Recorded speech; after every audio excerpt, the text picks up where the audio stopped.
Hi there, I'm Rob Bertman, founder of Money with Impact, and this is 5-Minute Financial Fitness, where we get your money in shape in 5 minutes by giving you a great tool, tactic, or strategy that will help improve your financial situation. And we do it in a way that you can actually understand, and we do it in 5 minutes.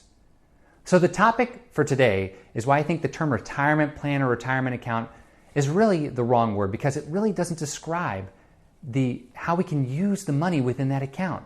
So I have a different term to call it, but first let's start with what these are. What am I talking about here? I'm talking about, with retirement plans, 401ks or 403bs, or we're also talking about IRAs, whether it's a Roth IRA, a traditional IRA, a SEP, a rollover, whatever the case may be. That's what we're talking about. And the idea is that depending upon our income and depending upon the eligibility, we can put money into these accounts. Over time they grow, and when we get to 59 and a half, we can take the money out without fees or penalties. Now, depending on the type of account, you may have to pay taxes, but at least there's no fees or penalties. We can access this money at 59 and a half. So the term retirement plan or retirement account is really misleading, because if someone retires at 40, they can't access that money without fees or penalties until they're 60.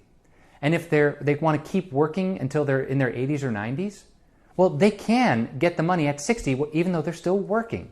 So this term retirement account or retirement plan really doesn't make sense of when we can take the money.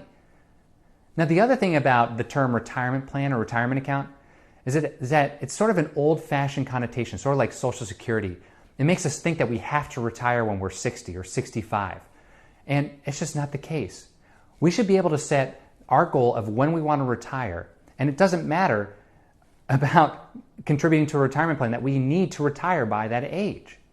So the term that I like to use when I talk about retirement plans and retirement accounts, I like to call this 60 plus money.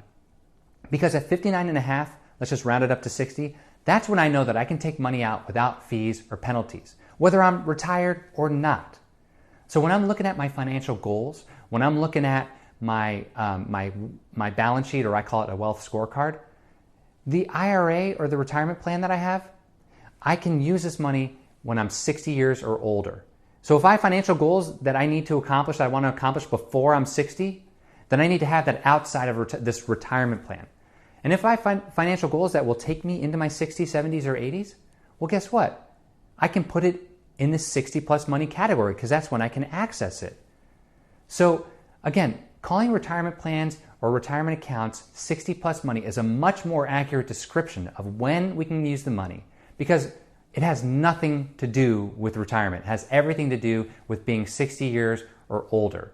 And if we have financial goals that happen before we turn 60 or after, then we know if it's 60 or older, we can use that money in our retirement accounts, in our retirement plans for those goals. But if it's before, we don't have access without fees or penalties to that money, except under very special circumstances. So let's start calling this, instead of retirement accounts or retirement plans, let's start calling this 60 plus money. So I hope this really helps you get some clarity around your savings goals and your financial goals as it relates to retirement and saving in these types of accounts. And we're going to be tackling another great subject next week on Tuesday. So I hope you join me for that. If you prefer the podcast format, if you're on iTunes, Stitcher, or Android phone, just go ahead and search for 5-Minute Financial Fitness, the number 5-Minute Financial Fitness. And you can subscribe and leave a review on any of those platforms. Or I also have a YouTube channel, or you can also go to moneywithimpactblog.com. And when you sign up there, you can sign up for priority access. So as soon as these come out, I'll deliver them right to your inbox. So I greatly appreciate you joining me. I can't wait to talk to you next week when we dive into another great subject. Thanks for taking the time, and we'll see you next week.